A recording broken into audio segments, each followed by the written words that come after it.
Buenas tardes, tengan cada uno de ustedes hoy en esta ocasión, hermanos. Buen entendido. Los hermanos, ¿cómo se llama el esposo de hermanos santos? Porfirio, ¿verdad? Y yo no estoy sufriendo el colesterol tampoco. Hermanos Porfirio y Santa dijeron que iban a salir fuera de la ciudad, que iban a andar en San Antonio, Texas. Y pues gracias a Dios le damos también que ya regresaron nuestra hermana Esther con nosotros. Su papá todavía sigue enfermo. Vamos a continuar orando por él y por toda la familia. Y recuerda también que pues últimamente he anunciado que varias familias han perdido sus seres queridos, y vamos a estar orando por la familia Martínez, que perdió un ser querido allá en la ciudad de Houston, y también por la familia Valdés de Lindale, Texas, que también nuestra hermana Carmen perdió su esposo la semana pasada, y también por mi hermano Rubén Rodríguez, que pues perdió a su esposa también la semana pasada, pero se va a dar un poco de tiempo antes de que le podamos hacer servicio funeral a ella. Solo que tengan en mente estas personas, y también a todas las peticiones que se ha hecho aquí entre nosotros, concerniente a hermanos que necesitan las oraciones de nosotros también. Muy bien. En el mes de junio, hermanos, empecé un tema que pues nomás di una clase y luego me fui, ya no me vieron por 3 semanas, ¿verdad? Pero ya estoy de nuevo aquí, ¿verdad? Y ya voy a empezar nuevamente este tema. Se intitula Debiendo de ser ya maestros, dones espirituales. Esta es la segunda clase, dones espirituales, pero quiero dar un breve repaso para que así podamos entender de dónde venimos y para dónde vamos, ¿ok? Usted recuerda bien que en la introducción estuvimos viendo de que en Hebreos capítulo 5 y versículo 12 nos da a entender la palabra de Dios de que usted y yo debemos de ser maestros. Y ahorita explicamos esta palabra maestros. Pero en Hebreos capítulo 5 versículo 12 dice que el escritor a la carta a los hebreos le está molestando a los cristianos a quien está escribiendo, y le está diciendo de que ellos ya tenían tiempo de ser cristianos, y por lo tanto ellos ya deberían de dejar los primeros rudimentos y preocuparse más en la comida sólida. Claro que está hablando figurativamente y se está refiriendo a estudios más concretos de la palabra de Dios. Y hace él esta declaración: debiendo de ser ya maestros, todavía tienen necesidad de los primeros rudimentos, cuando ya deberían de estar comiendo alimento sólido. Se está refiriendo que ya deberían de estar estudiando cosas más elevadas, más maduras, para que así puedan crecer en la carrera o en el camino cristiano. Esto es lo que dice Hebreos capítulo 5, versículo 12. Y este es nuestro texto audio, el cual estamos usando. Estamos usando la primera parte, pero estamos añadiendo varias cosas que nos va a llevar consecutivamente al final de este tema general. Estuvimos viendo también que la palabra maestro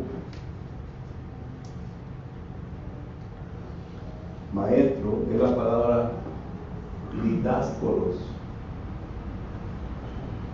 la palabra griega, y según los lexicógrafos nos dan a entender que esta palabra simplemente se refiere a un maestro, a un instructor, a una persona que viene a interpretar las escrituras conforme a la voluntad de Dios. Porque recuerde, las escrituras se pueden interpretar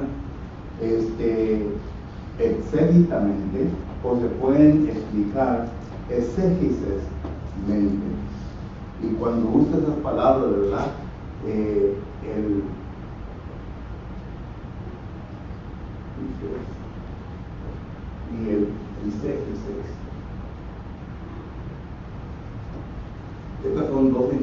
interpretaciones.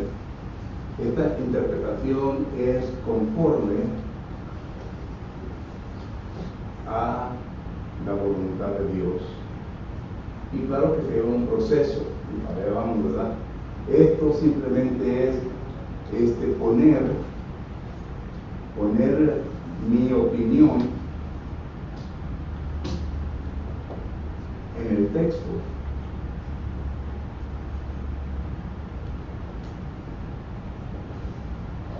Poner mi opinión en el texto. Por ejemplo, vamos a un versículo ya de Deuteronomio capítulo 22 que ya casi le está costando este versículo, ¿verdad? Pero ya no lo voy a de memoria. Pero vamos a otro. En 1 Corintios capítulo 11, ahí está la frase, no tienen casa en donde pueden comer.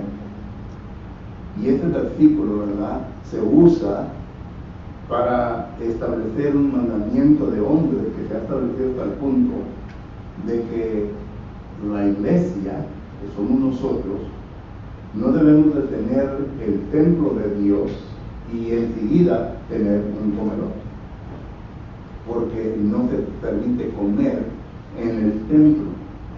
Bueno, ese texto no está hablando de eso. Ese es un exégesis. Se le está poniendo la opinión de alguien al texto. El texto no nos comunica eso. Y claro que no va a estar para entrar, ¿verdad?, en estudio de esto. Simplemente lo estoy poniendo para que miremos la diferencia de un exégesis y un eisegesis. El exégesis es desmenuzar el versículo tal y como se escribe en la palabra de Dios, usando lexicógrafos para que así nos den el entendimiento de la palabra, para que podamos llegar a la mente del autor que nos escribió y que podamos nosotros comprender la verdad, el principio que se encuentra en el versículo. Y claro que para esto necesitamos no solamente el contexto inmediato, pero el contexto remoto también, que quiere decir el panorama de la Biblia. Y claro, es solamente una porción de hermenéutica que les pongo aquí, ¿verdad?, para que entendamos la palabra didáscolo, maestro, para que podamos entender. Es uno que viene a interpretar las escrituras. Se puede decir que es un escritor o un escriba. Un escriba. Miren, en Mateo, capítulo que es 13, versículo 52, noten lo que dice la palabra del Señor. Ahí está hablando del escriba, pero noten lo que el escriba tenía que hacer, o su trabajo, ¿cuál era? Mateo, capítulo 13 y versículo 52. Dice la palabra de Dios lo siguiente, 13:52.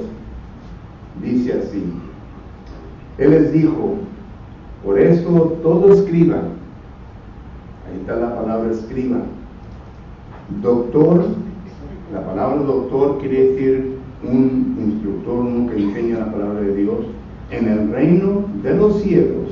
Note lo que hace. Dice, el escriba es semejante a un padre de familia que saca de su tesoro cosas nuevas y cosas viejas. El escriba, el trabajo del escriba es de extraer, es de sacar de su tesoro, y el tesoro de él era de estudiar la palabra de Dios. De estudiar la palabra de Dios y de sacar cosas nuevas, es decir, cosas que el texto nos enseña, pero también cosas viejas de que su audiencia ya entendía. Es lo que es un escriba. Bueno, es lo que es también un maestro. Un maestro tiene que extraer del versículo la enseñanza que está ahí, no la opinión que él quiere ponerle al versículo. Otro texto es en Mateo capítulo 23 y versículo 34. Note lo que dice Mateo capítulo 23 y versículo 34. Dice la palabra de Dios lo siguiente.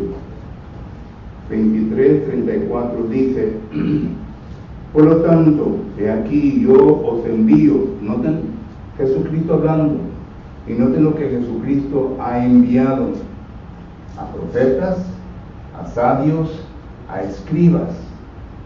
Y note lo que dice aquí, y de ellos a unos mataron, a otros crucificaron, a otros azotaron en vuestras sinagogas, y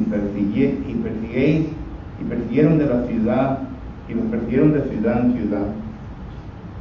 La palabra aquí está escriba, pero aquí está el profeta, está el sabio y está el escriba.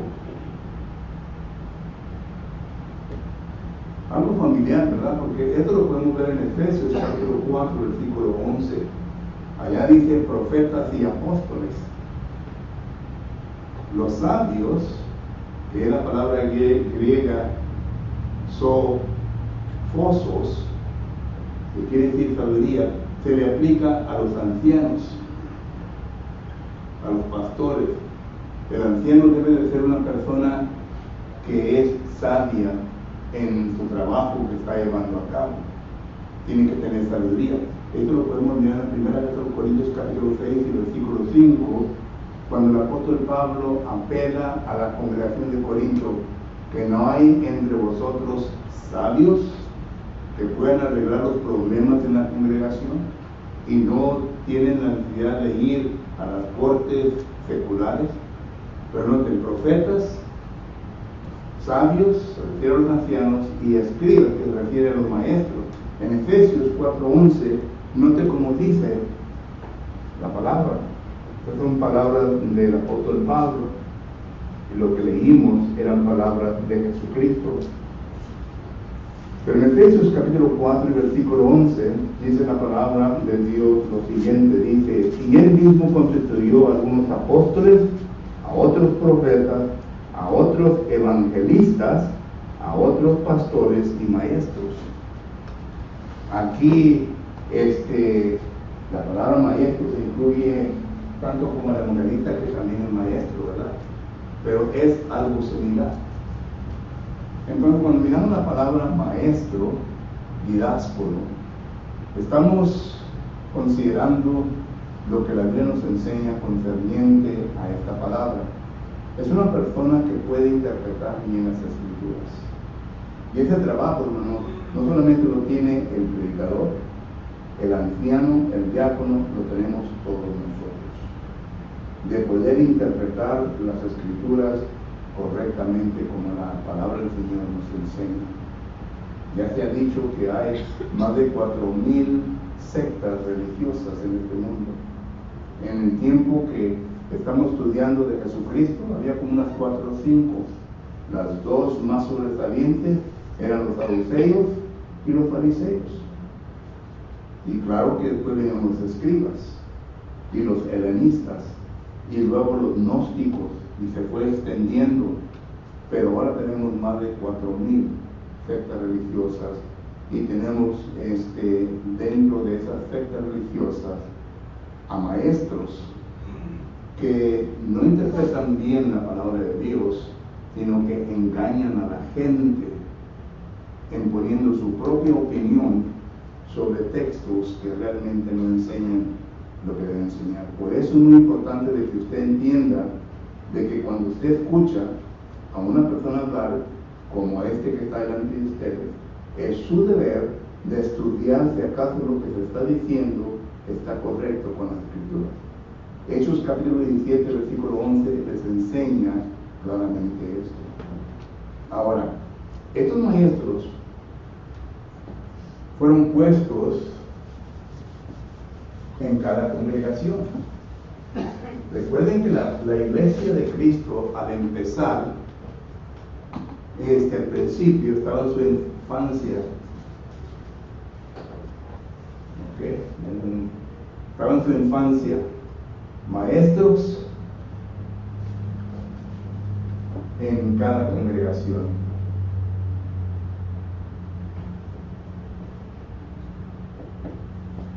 Primeramente tenemos la congregación, ¿en dónde? En Jerusalén. Porque ahí se empezó la iglesia de Cristo.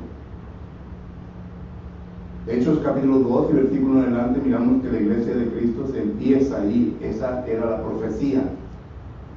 Génesis 3:15, Daniel 2, 44 y 45, Isaías capítulo 2, versículo 1 adelante, etcétera, etcétera, que la iglesia se iba a empezar en la ciudad de Jerusalén.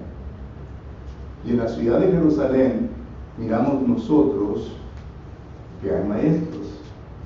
Hechos capítulo 5, versículo 42. Note lo que dice la palabra de Dios. Hechos capítulo 5 y versículo 42. En el versículo 42 dice la palabra de Dios lo siguiente. Hechos 5, 42. Dice así.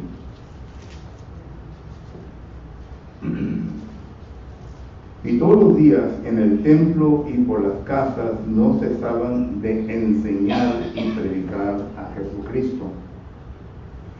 Uno que estudia la Biblia, la primera pregunta aquí es, ¿quién? ¿Quién enseñaba y predicaba a Cristo en ese entonces? A una iglesia infantil. Bueno, claro que eran los apóstoles. Los apóstoles son los que enseñaron.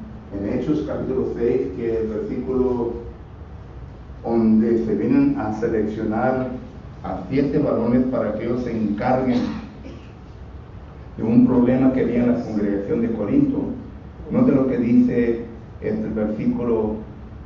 Vamos a empezar el 2 dice: entonces los 12 convocaron a la multitud de los discípulos, los 12 apóstoles, y dijeron: no es justo que nosotros, los apóstoles, dejemos la palabra de Dios para servir a las mesas. Es decir, los apóstoles están diciendo, a nosotros se nos ha encargado un trabajo, y el trabajo es de interpretar, es de enseñar la palabra de Dios. Y ustedes bien saben de que cuando una congregación se va desarrollando, ya para este tiempo, recuerden que la congregación de Jerusalén empezó con 3,000 miembros y luego subió a 5,000 miembros y iba multiplicándose. Los apóstoles tenían su trabajo y ellos dijeron: vamos a enseñar, y nosotros que vamos a enseñar, ¿verdad? Ustedes escogen a personas que se van a encargar de los problemitas que están resultando. Pero digo todo esto para decirles de que la iglesia en Jerusalén tuvo maestros. Los maestros son necesarios para equipar a la iglesia de la manera que Dios quiere que sea equipada. Pero también miramos nosotros que la segunda congregación que se empezó fue en Antioquía. Y en Antioquía miramos nosotros en Hechos capítulo 13 y versículo 1 que había maestros de ahí. Uno puede decir, bueno, ahí le faltó Samaria, hermano, porque Felipe fue y predicó Hechos capítulo 8, correcto. En Samaria también tenían maestros. ¿Quién eran los maestros? Felipe.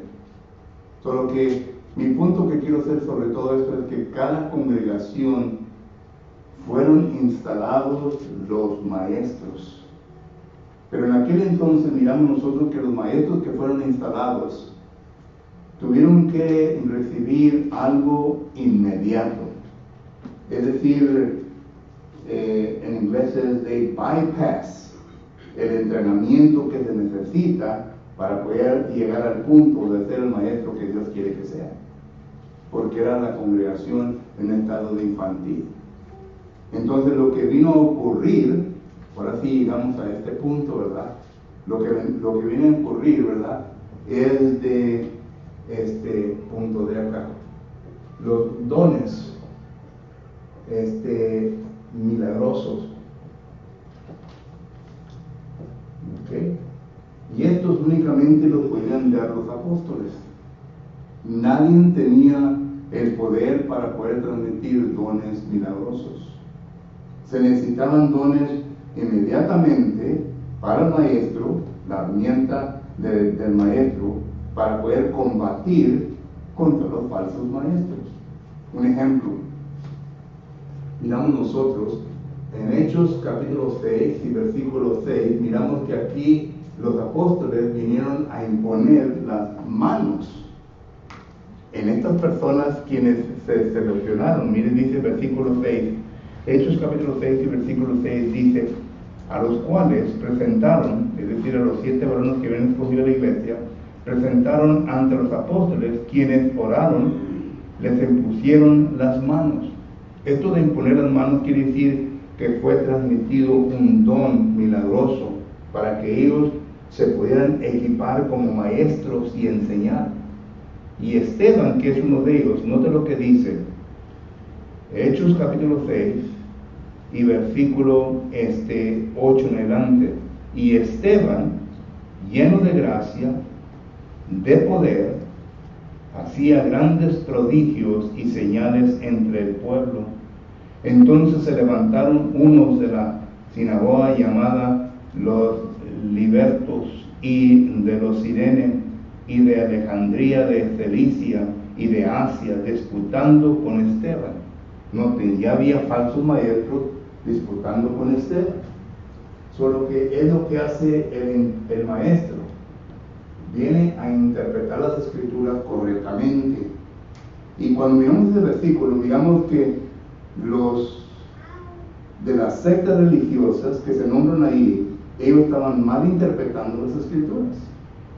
Y Esteban, lleno de gracia y lleno del Espíritu Santo, él pudo contrastar, él pudo enseñarles lo correcto concerniente a la palabra de Dios. Tanto que usted sigue leyendo, lo único que estos hombres que estaban disputando con Esteban pudieron hacer, pues matarlo. Tanto coraje tenían, ¿verdad?, que no le podían hacer que cambiara su mente, y les estaba enseñando diferente a ellos, que ellos entonces vinieron a matar a Esteban. Y usted ya conoce toda la historia, pero esto fue a consecuencia de la iglesia infantil. Apenas estaba empezando la iglesia. Y miramos nosotros entonces que a esta era usted le puede llamar la era apostólica. ¿Ok? La era apostólica. Vamos a ir más adelante y ver la era post-apostólica, es decir, la era después de los apóstoles. Porque hay algo interesante, y estamos para allá. Pero noten, dones milagrosos. Entonces, miramos nosotros que estos dones milagrosos se les da en Hechos capítulo 8, el versículo que es del 13 en adelante, se los da a los cristianos en Samaria. Miramos que estos dones milagrosos en la segunda carta de Timoteo, capítulo 1, versículo 6, se le da a Timoteo, Pablo le da a Timoteo. Y así se va consecutivamente enseñándonos en cómo estos hombres fueron entrenados. Fueron entrenados para desarrollar su capacidad de maestro, de interpretar las escrituras correctamente. ¿Ok? Pregunta: ¿pueden durar estos para siempre? No. Porque miramos nosotros, ¿verdad? Punto número 5, 1 Corintios capítulo 13, versículo del 8 al 10. Note lo que dice 1 Corintios capítulo 13, versículo 8 al 10. 1 Corintios capítulo 13, versículo 8 al 10.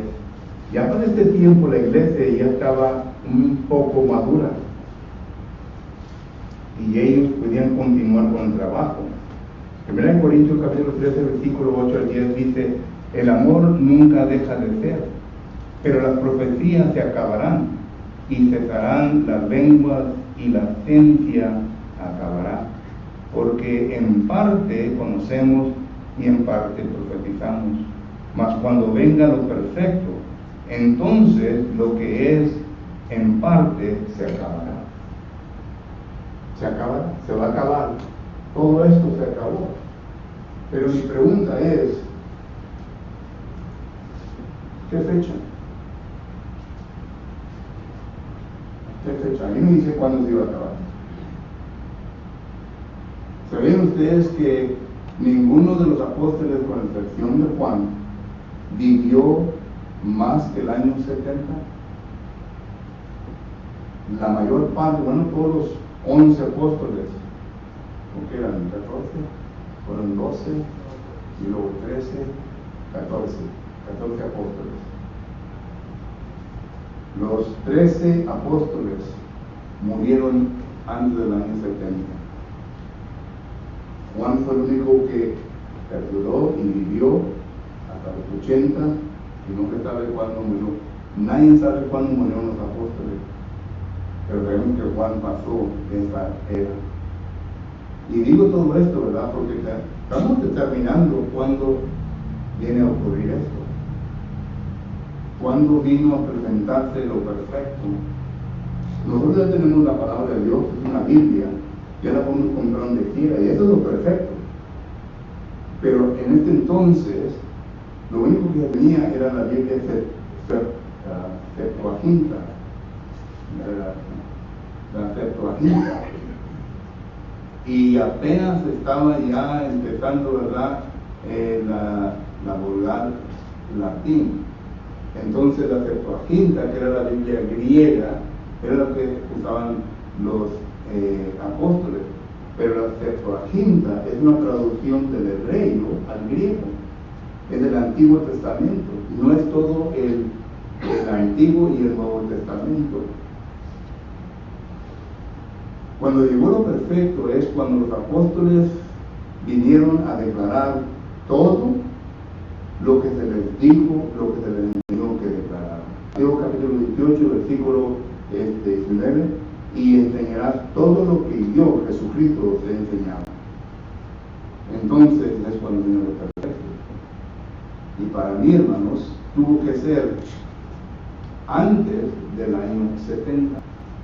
El año 70 es un año significante porque fue cuando el templo se destruyó.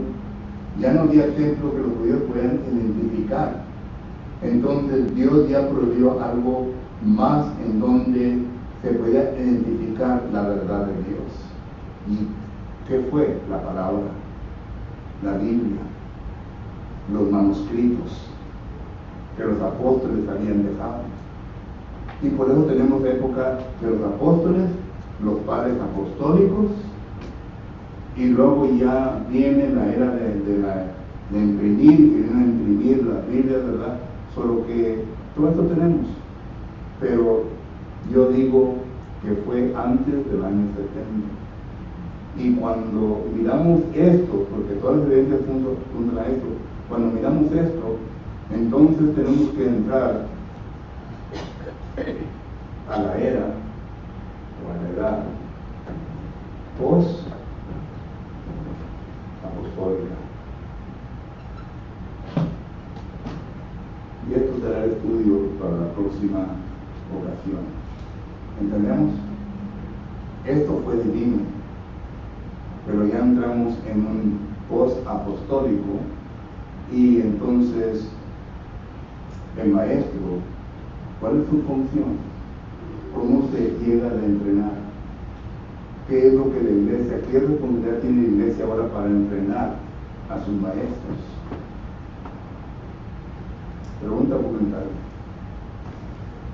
Es bonito ver que como Jesucristo antes que ascendiera al cielo dijo que les iba a mandar Consolador, que los iba a guiar a toda la verdad.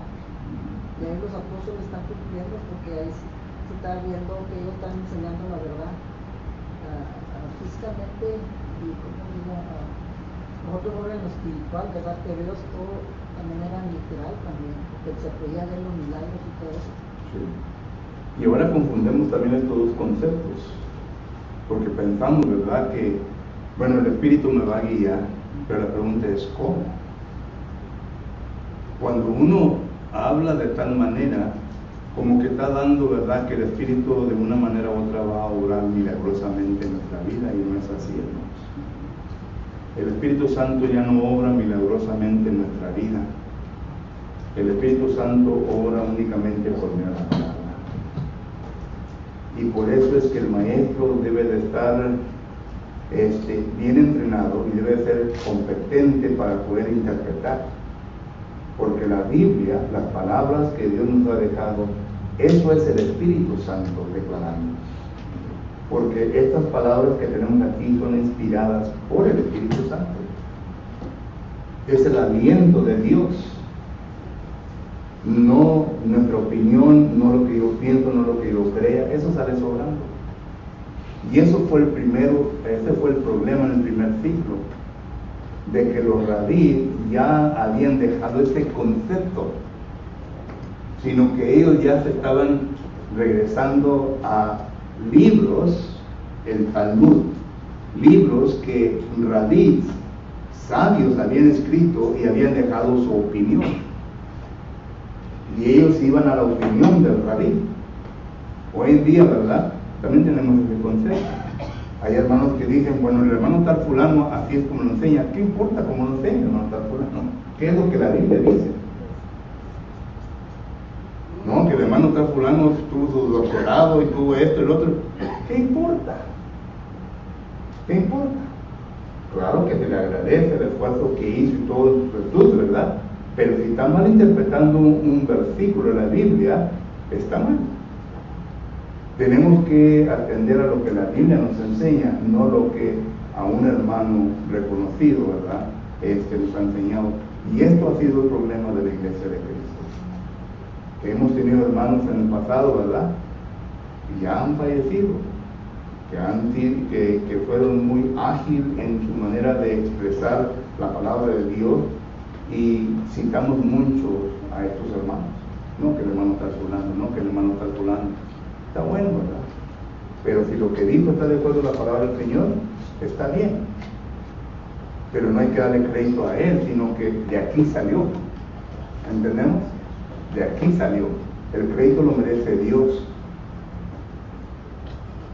Por lo que eso es lo que vivimos también hoy en día. ¿Algo más? Sí. Como usted dice, lamentablemente la Iglesia de Cristo a veces cometemos este error de que si un hermano adultera la palabra, muchas veces por quedar bien con el hermano o simplemente por falta de sabiduría no nos ponemos a dialogar lo que está mal. No defendemos la palabra de Dios, porque nosotros debemos defender la palabra de Dios. Nosotros somos la columna y el baluarte de la verdad de la palabra de Dios. ¿Okay?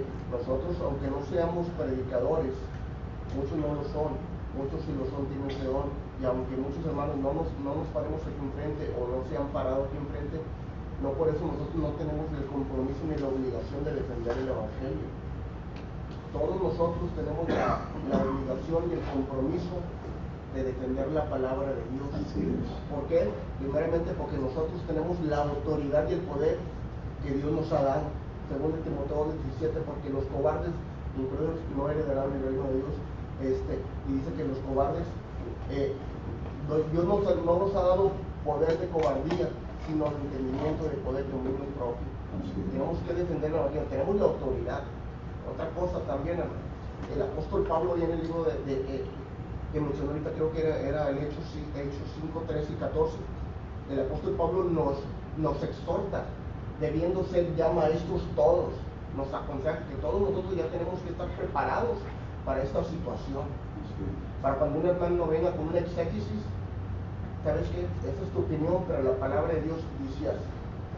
Y yo tengo la verdad, tengo el poder para poderte exhortar. Entonces nosotros tenemos que estar preparados. Nos paremos o no nos paremos en un púlpito los hombres, tenemos que prepararnos para defender la palabra de Dios. Sí. No simplemente aquí, afuera, en el mundo, que es nuestra gran batalla.